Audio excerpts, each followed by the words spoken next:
কোরবানির ১ মাস আগ থেকেই নাকি অনেকে গরুর মাংস খাওয়া বন্ধ করে দেন। আমার বেলায় কিন্তু সেই কাজটি হয় না। তবে এবার আমিও চিন্তা করেছিলাম যে কোরবানির ১ মাস আগে থেকে গরুর মাংস খাওয়া বন্ধ করে দেব। কিন্তু এর মধ্যে যেটা হয়েছিল, আমার টাঙ্গাইল থেকে ছোট বোন এসেছিল। সে আমার কাছে চুই ঝালের মাংস খেতে চেয়েছিল। তো বাসায় চুই ঝাল ছিল না। আমি চিন্তা করছিলাম তাকে কিভাবে চুই ঝালের মাংস খাওয়ানো যায়। তো যেই কথা সেই কাজ, আমি গরু মাংস রান্না শুরু করে দিলাম। এর আগেই আমি খোঁজ নিয়েছিলাম যে কোন পেজ থেকে চুই ঝাল অর্ডার করা যায়। তো এর মধ্যেই আমার চোখে পড়েছিল একটা ভাইয়ার পেজ, যেটা দেখে আমার মনে হয়েছিল যে না, ওনাদের চুই ঝালগুলো অনেক ভালো হবে। তো আমি সেই মতে সেই চুই ঝালগুলো ভাইয়ার পেজে অর্ডার করে দিলাম।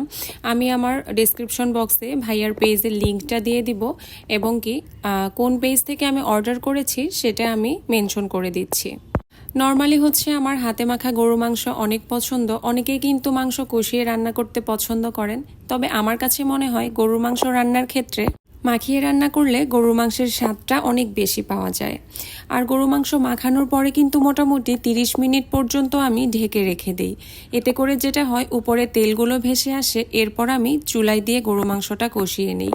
এ পর্যায়ে আমি সবগুলো মশলা একসঙ্গে মাখিয়ে 30 মিনিটের জন্য কিন্তু রেখে দিয়েছিলাম।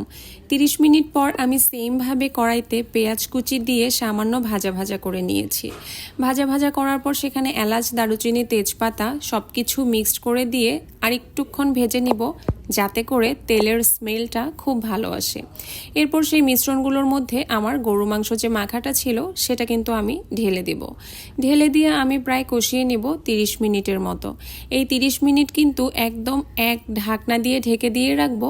30 মিনিটের মধ্যে আর আমি ঢাকনাটা খুলবো না। এভাবে করে গরুর মাংস রান্না করে খেয়ে দেখবেন, কেউ কিন্তু আপনার পিছু ছাড়তে চাইবে না। তবে চুই ঝালের ক্ষেত্রে যেটা হয়, আমরা যখন রান্না করি এখানে কিন্তু আস্ত রসুন দিয়ে দিই। আস্ত রসুনের টেস্ট এত ভালো আসে, যদি আপনারা কখনো না দিয়ে থাকেন তবে একবার অবশ্যই দিয়ে ট্রাই করে দেখবেন। আমি এই অর্গানিক দেশি ফুড পেজ থেকে চুই ঝালগুলো অর্ডার করেছিলাম। আমি খুব বেশি অর্ডার করিনি, কারণ চুই ঝাল রাখার একটা প্রসেসিং আছে, যেটা হচ্ছে যে আমরা নর্মালি রাখতে পারি না।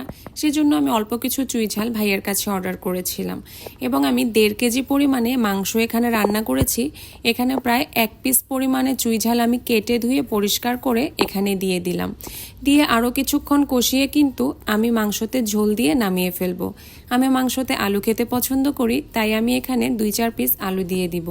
আপনারা যারা আলু খেতে পছন্দ করেন না, তারা কিন্তু এটা অ্যাভয়েড করে যেতে পারেন।